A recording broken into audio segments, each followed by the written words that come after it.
जय माता दी एवरीवन, स्वागत है फिर से एक बार मेरे नए व्लॉग में। तो चलिए जी, सुबह के बज गए हैं लगभग 10:30 और आज के व्लॉग की शुरुआत भी हो चुकी है। तो अभी मैंने गैस पे चढ़ा दी है गर्मा गर्म कड़क सी चाय बनने के लिए।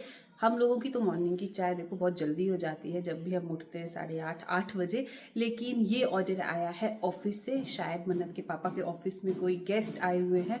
तो बस यहाँ पे चाय ने अच्छे से उबलना शुरू कर दिया है और अदरक और इलायची वाली चाय की खुशबू ना जितनी देर ये थोड़ी देर खौलती है तो पूरे घर में ये अच्छी सी खुशबू फैल जाती है। तो बस यहाँ पे साथ ही में देखो दूध में भी उबाल आना शुरू हो गया है। और दूध एक ऐसी चीज़ है कि जैसे ही इसके ऊपर से नजर हटती है ना उसी समय इसमें उबाल आ जाता है, अदरवाइज आप इसको देखते रहो तो इसमें कोई उबाल नहीं आता। तो फटाफट से मन्नत के लिए चोकोस भी डिप कर देती हूँ इसमें, क्योंकि इसको बड़ी क्रेविंग हो रही है चोकोस डिप करके खाने की। जितनी देर में मेरी चाय भी उबल जाएगी।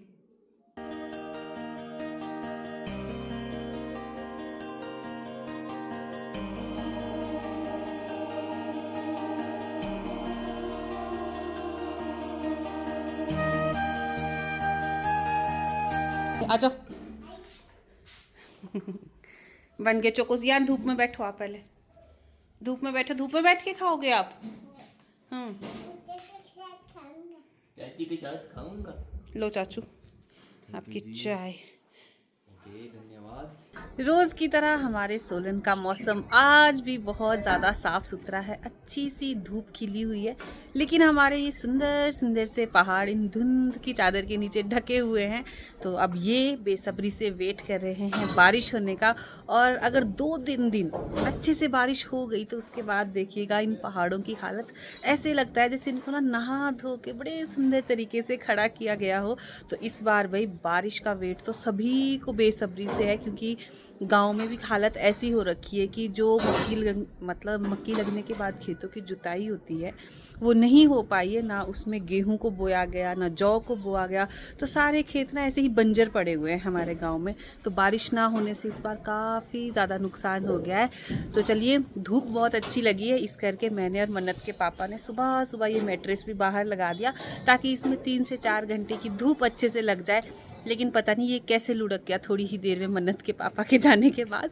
तो अब तो ये सीधा तभी हो पाएगा जब वो लंच टाइम में वापस आएंगे। अकेले से इसको हिलाना मेरे लिए इम्पॉसिबल है। और साथ वाले घर में देखिए जी, 1 ही 2 दिन में इतनी ज़्यादा प्रोग्रेस हो गई है कि ऊपर लेंटर पड़ने की तैयारियां चल रही है और नीचे वाले फ्लोर में चिनाई शुरू हो गई है।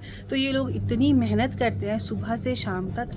तो इन लोगों को देख के ना मुझे भी अपनी थकान कम लगती है कि जब ये लोग कर सकते हैं पूरा दिन, वो भी धूप में, तो हम तो अंदर बैठे बैठे छाँव में अपने काम निपटा ही सकते हैं। तो साथ ही में पीछे मशीन भी चल रही है, गुड़गुड़ कर रही है बहुत देर से। तो काफ़ी कपड़े मैंने ऑलरेडी धो के आज अंदर बाथरूम में रख दिए हैं साफ़ पानी से धोने के लिए, क्योंकि अभी यहाँ धूप नहीं आई है। तो आज सोच रही हूँ कि थोड़ा ठंडा थोड़ा गर्म पानी मिक्स करके ही कपड़ों को धोया जाए। मेरे एक सब्सक्राइबर का कमेंट भी आया था कि आप थोड़ा सा पानी मिक्स कर लिया करिए ताकि आप बीमार ना हो। तो मैं आप सभी के कमेंट्स को बहुत ध्यान से पढ़ती भी हूँ, उन पे गौर भी करती हूँ। इसीलिए हमेशा कहती हूँ कि वीडियो का जो भी पार्ट अच्छा लगे बुरा लगे उस पर आप कमेंट ज़रूर किया करिए ताकि मैं उस पर और ज़्यादा सुधार कर सकूँ। तो चलिए जी, फटाफट से ये बाहर का काम निपटा लेती हूँ।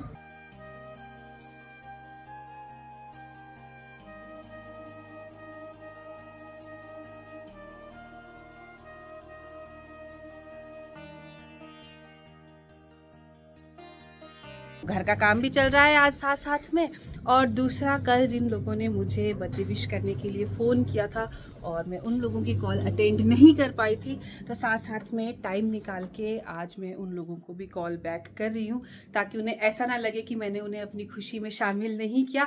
तो आज बहुत ज़्यादा काम है और कल के मोमेंट्स जब मुझे याद आ रहे हैं तो मतलब चेहरे पे कितनी अच्छी सी स्माइल आ रही है।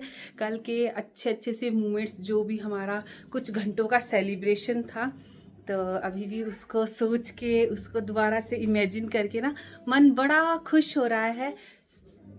हाँ जी, तो पार्क जाना है, बस मेरी बेटी को पार्क ही जाना होता है।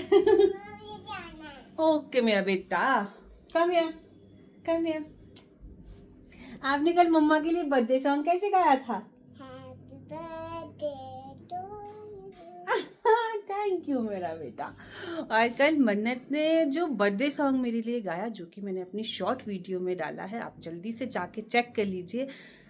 तो वो पूरे दिन में एक ऐसा मोमेंट था जिसको सुन के ना मुझे रोना आ गया था कि मेरे बच्चे ने इतना ग्रेसफुली, इतना प्यार से, इतने लोगों को मतलब शर्म भी आ रही थी इसको उन लोगों से, लेकिन फिर भी इसने मेरे लिए बर्थडे सॉन्ग गाया।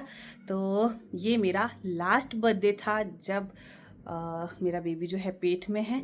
नेक्स्ट बर्थडे पे वो भी बाहर आ जाएगा या आ जाएगी, तो फिर एक मेंबर और बढ़ जाएगा सेलिब्रेशन में। तो आप लोगों के दिमाग में ये भी आ रहा होगा कि हमारे पेरेंट्स क्यों शामिल नहीं थे इस सेलिब्रेशन में। तो देखिए, जो तो मेरे मदर इन लॉ है वो गांव में रहते हैं, तो वो तो नहीं आ पाते। और सच बताऊं तो गांव में इस तरह से बर्थडे सेलिब्रेशन को ज़्यादा मतलब इम्पोर्टेंस नहीं देते, स्पेशली हम जैसे बड़े लोगों के लिए। और मैंने बहुत समय के बाद अपना ऐसा सेलिब्रेशन किया है बर्थडे का। रही बात मेरे पेरेंट्स की, तो उनके घर में चल रहा है कुछ कंस्ट्रक्शन का काम, वो भी बहुत ज़्यादा बिजी है। इवन आज शायद उनके भी एक लेंटर पड़ जाएगा वहाँ पे फ्लोर पे, तो वो बहुत ज़्यादा बिजी है। लेकिन उन लोगों ने मुझे बहुत अच्छी अच्छी ब्लेसिंग्स दी, तो वो मतलब ना होते हुए भी मेरे साथ ही थे। तो चलिए जी, अब फटाफट से घर के काम भी निपटा लेते हैं, उसके बाद आपसे थोड़ी थोड़ी बात भी करती रहूंगी। क्या चल रहा है? माँ मैं ना हल्दी लगा दी, कान में से दर्द नहीं होती। पीले ही हो जाएंगे एंडू और कान। चलो लगा दो, good. A few moments later. देखो गाइस, ये क्या कर दिया? तो जितनी देर में मैंने बाहर कपड़े डाले, आपने उतनी देर में यहाँ पे हल्दी कर ली अपनी। हैंडू का तो ठीक है, लेकिन ये कपड़ों का क्या किया? शरारती। कैसी खुशबू आ रही है इससे? गंदी गंदी आ रही है? ऐसे रहो अब आप थोड़ी देर के लिए। नहीं नहीं, मुझे हिंदू होना। तो गाइस अभी 4:30 हो रहे हैं, और कपड़े धोने के बाद से अब तक के बीच में क्या क्या हुआ कि हमारे घर में आ गए थे गेस्ट भी नहीं बोलेंगे, वो हमारे ही ऑफिस में काम करते हैं, तो वो और उनकी बेटी हमारे घर में आ गए थे। तो बस उन्हीं के साथ थोड़ी गपशप और लंच में सारा टाइम चला गया। तो कुछ काम तो वैसे ही पेंडिंग भी रह गया, और कोई बात नहीं, कभी कभी काम अधूरा पड़ा रहना भी अच्छा लगता है। तो ये हम लोगों के लिए लेके आए हैं ईश्वर की फेमस मिठाई, और मेरी भी फेवरेट मिठाई कलाकंद। तो इसमें से काफ़ी ज़्यादा तो हम लोगों ने अपने लंच टाइम में खा ली, और अभी थोड़ी सी बची है। तो ये मेरी फेवरेट मिठाई है, इसलिए जब तक ये ख़त्म नहीं होती तब तक मन नहीं भरेगा। तो चलिए फटाफट से मैं अपनी कटोरी में निकाल लेती हूँ। तो ये देखिए, खाने में ये बहुत ज़्यादा टेस्टी होती है, लेकिन बस इसको घर तक पहुंचाना बहुत मुश्किल होती है। इसकी शेप बिल्कुल बिगड़ चुकी होती है। तो इस तरह से अभी थोड़ा सा सेट हुआ है ये फ्रिज में रख के। तो पहले तो हम इसे इंजॉय कर लेते हैं, क्योंकि उसके बाद फिर से बहुत सारा काम पेंडिंग है, और ना जाने कब हम लेडीज़ का ये काम ख़त्म होगा। बच्चों ने खा पी के बिल्कुल मज़े कर लिए हैं, और जब इनका मन करता है तो खेल लेते हैं, जब मन करता है तो टीवी देख लेते हैं। तो बच्चों की लाइफ ना मुझे सबसे अच्छी लगती है, बिना किसी टेंशन के बस अपना एंजॉय करते रहो। मीठा मीठा कलाकंद खाने से मन तो मेरा बहुत अच्छा हो गया, प्लस एनर्जी भी रिस्टोर हो गई। तो अब चलते हैं बाहर की तरफ और बाहर के हालचाल भी देख लेते हैं। तो सूर्य भगवान जी तो जा चुके हैं सामने वाली पहाड़ियों पे, जिसकी वजह से वहाँ अंधेरा हो गया है, और सामने की पहाड़ियों पे और अभी हमारे यहाँ पे सूर्य की कुछ किरणें पड़ी हुई है। तो हमें ठंड का एहसास अभी नहीं होता है सनसेट तक तो एटलीस्ट। और साथ ही में नीचे भैया ने, देखिए सीताराम भैया ने सड़क पे पानी डालना भी शुरू कर दिया है, क्योंकि इस पे इतनी ज़्यादा डस्ट हो गई है। तो अगर एक गाड़ी आती है तो वो ऐसी धूल उड़ाती है कि जितने भी कपड़े धोए होते हैं ना, उन पे डस्ट ही डस्ट हो जाती है। तो ये एक बहुत अच्छा काम कर रहे हैं कि सड़क को थोड़ा सा गीला कर रहे हैं। तो चलिए, धूप अच्छी होने की वजह से सारे कपड़े अच्छे से सूख गए, और स्पेशली ये गरम कपड़े। तो इनका ये फ़ायदा तो रहता है गरम बेडशीट्स का कि धो इनको और शाम तक ये अच्छे से सूख जाती है।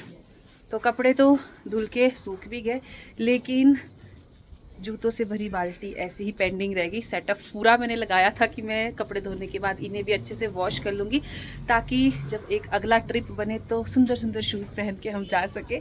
लेकिन ये रह गया काम अधूरा। तो अभी टाइम काफ़ी है दिन ख़त्म होने में।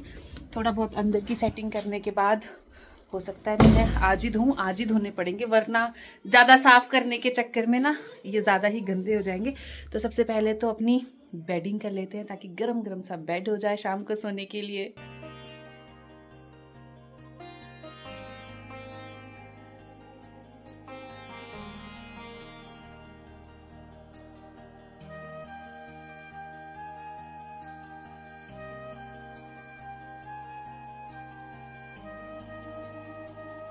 चलिए, अपने रूम की बेडिंग तो हो गई, तो अब सिर्फ सोना ही है रूम में जाके। अब अमन भैया की भी बेडिंग अच्छे से कर लेते, क्योंकि आज सारे बिस्तर बाहर धूप में डाले थे। धूप बहुत अच्छी थी ना, इसलिए। और धूप का फ़ायदा मैं ना उठाऊं ऐसा तो हो नहीं सकता। तो फटाफट से इनकी भी रजाइयाँ वगैरह लगा देते हैं। लेकिन एक चीज़ जो मुझे आपको शेयर करनी है, कल ही ये पार्सल मुझे रिसीव हुआ था अमेज़ॉन से। तो देखिए, अमन भैया की रजाई में इस तरह से ये गर्म कवर लगा हुआ है। तो इन कवर का ना फ़ायदा तो बहुत होता है, गर्म बहुत होती है रजाई, लेकिन डिसएडवांटेज भी होता है कि रजाई इसके अंदर ही घूमती रहती है, और आधी रात में इंसान को यही पता नहीं चलता कि रजाई का कोना कहाँ चला गया। तो इसके लिए एक सॉल्यूशन निकाला है, जो कि मुझे भी मेरे पड़ोस से ही पता चला था। तो इस तरह की कुछ मशरूम की तरह कुछ पिन्स हैं, जो अमेज़ॉन पर इजीली अवेलेबल हैं, और ये स्पेशली रजाई की कवर को ही टक इन करने के लिए बनी हुई है। तो मैंने ये देखिए इस तरह से पैकेट में 16 पीसीस मंगाए थे, जो मुझे पड़े थे आई थिंक 618 या 600 के आसपास कुछ मुझे ये 16 पिन्स का पैकेट मिला था। तो अब मैं आपको इसमें ये लगा के दिखाती हूँ। देखिए, देखने में तो ये ऐसा लगता है कि जैसे पता नहीं कितना शार्प है और कभी भी इजीली निकल सकता है, लेकिन मैंने इसे 1-2 रजाई में पहले भी लगा के बेड बॉक्स में रख दिया है। तो ऐसा कोई नुकसान ऐसा मुझे लगा नहीं, क्योंकि इतना इजीली ये निकलती नहीं है। इसमें ये छोटा सा बटन है, जब इसको प्रेस करेंगे तभी ये बाहर भी निकलेगी और अंदर भी जाएगी। आगे पीछे से जितना मर्जी खींचो ये बाहर नहीं निकलती है। तो ऐसा नहीं है कि रात को सोते सोते पिन निकल गई और किसी को चुभने का डर है, क्योंकि मेरे घर में छोटा बच्चा है। तो ऐसी हार्मफुल चीज़ तो मैं मंगवाऊंगी नहीं, और जब मैं अपने लिए नहीं मंगवाऊंगी तो आगे आपको भी रेकमेंड नहीं करूंगी। तो अमेज़ॉन पर इजीली अवेलेबल है, अगर आपको भी चाहिए तो आप वहाँ से ऑर्डर कर सकते हैं। तो ये देखिए, अभी मैं आपको एक कोने में इसको लगा के दिखाती हूँ। तो इस तरह से रजाई का कोना पकड़ा, एक साइड से पिन को खोल के अंदर डाला, दूसरी साइड में दबा के रखा, और अच्छे से बटन को इसमें इंसर्ट कर दिया बटन दबा के। तो ये देखिए जी, ये पिन लग गई है अच्छे से। तो देखा कितना इजीली लग गई ये चीज़, और देखने में भी बड़ी सुंदर सी लग रही है। बटन एक साइड थोड़ी सी बड़ी मशरूम है और दूसरी साइड बटन शेप का इसका लॉक है। तो चलिए, अब इसी तरह बाकी के भी 4 कोनों में और 2 बीच में ये पिन्स लगा लेती हूँ। तो अमन भैया की रजाई फिर बिल्कुल सेट हो जाएगी। तो चलिए, अब फटाफट से ये सारे काम निपटा लेती हूँ मैं, और आई थिंक इस व्लॉग को भी यहीं एंड कर देती हूँ, क्योंकि बाहर बच्चों ने भी काफ़ी ज़्यादा मैस फैला रखा है। और उसके बाद थोड़ी सी डिनर की तैयारी करनी है, और आप लोगों के लिए छोटा सा व्लॉग एडिट करना है। तो चलिए जी, मिलती हूँ मैं आप लोगों से कल। तब तक आप लोगों ने मेरी वीडियो पे बहुत सारा प्यार और बहुत सारा आशीर्वाद देना है। जय माता दी।